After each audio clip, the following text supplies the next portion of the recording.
It's not as much as you might think because it requires you have a capital account, which makes it more difficult to regulate your own financial system. You have a lot of hot money going both ways.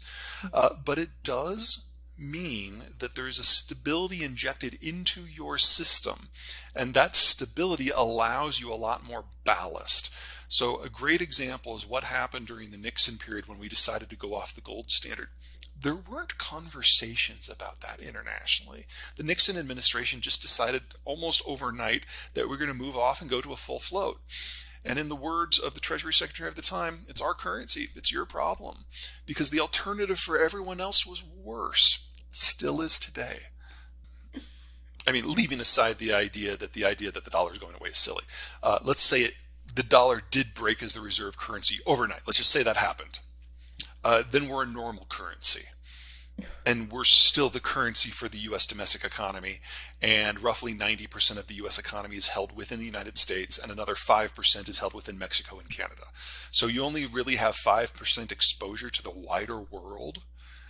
As for all of the debt, yes, a large portion of that is held abroad, but the U.S. still has control over its own money supply, and that debt is already out there.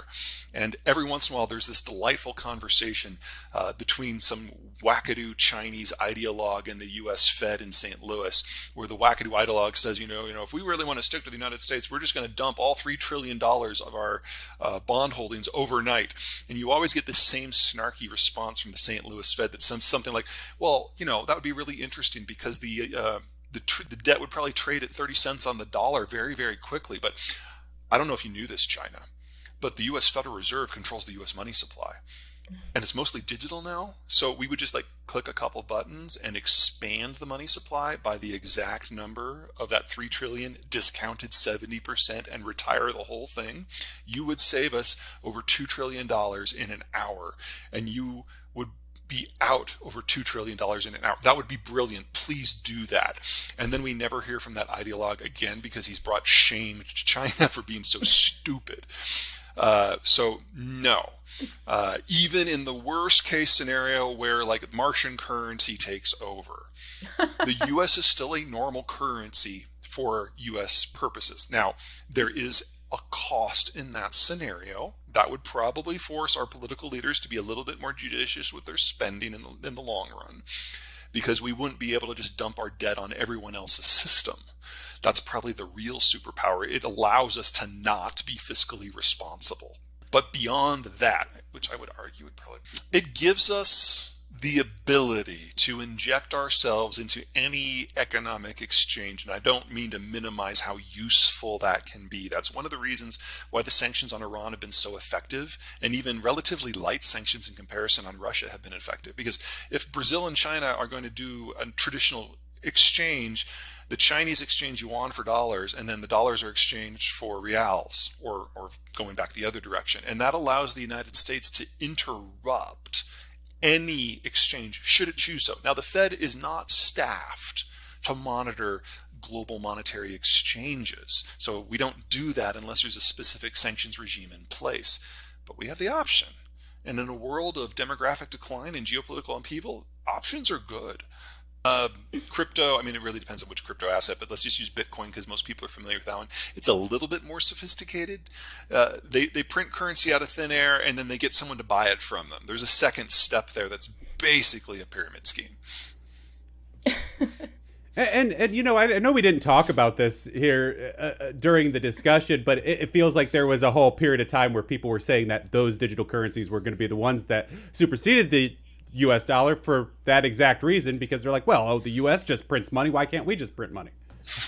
I would argue that's not a great reason. What do you make of him saying that? That, well, they print money out of thin air. People say the government does too, and maybe we do, but we're the government. Well, the government is also responsible for regulating a $23 trillion economic system and managing roughly $25 trillion in global trade.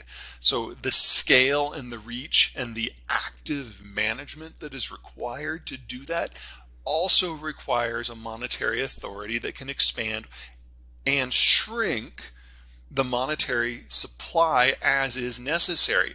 One of the many things that the crypto bros miss is that the money supply is not a one-directional thing. And if the entire money supply is held by private interests, who has to give it up when it's time to go the other direction? And who decides who has to give it up? The thing that would help the most is building out processing capacity for any and all of the materials that are going to be necessary as we lose Russian and Chinese supplies. The Inflation Reduction Act, which is a stupid name for what it actually does, is actually our first step in that direction since the 1940s. And so it's inefficient and it's overly expensive and it's sloppy. But for the first time we've done it, it's not bad. Oh, I'm not a financial guy, so let me just kind of give you the headline.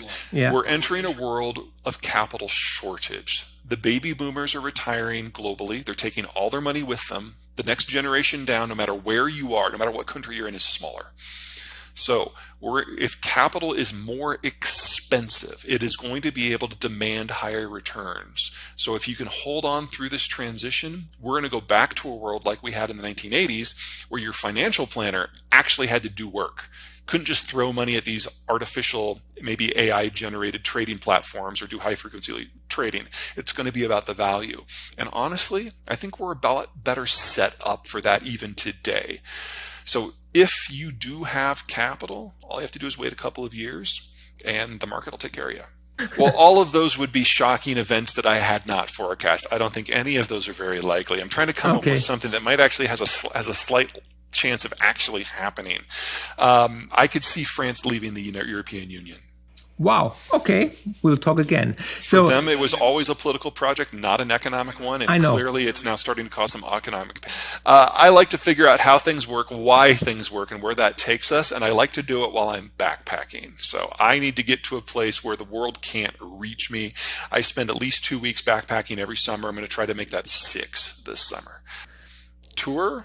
Yeah, backpacking tour. When you were backpacking. Oh, well, that's easy. I mean, it's been a long time, but a place called Cascade Saddle in New Zealand. It has alpenglow, it has morning rainbows, and you are a vertical 1.5 kilometers directly above the valley floor. It's a straight drop down. Now, it's I've freed up a little bit of time, so I am noodling over some ideas, but I'm not there yet. Everything is most easily accessible through the website, which is zeihan.com. That's where you can sign up for the newsletter. That's where you can sign up for the video log, and that's where all of the information about all of the books are.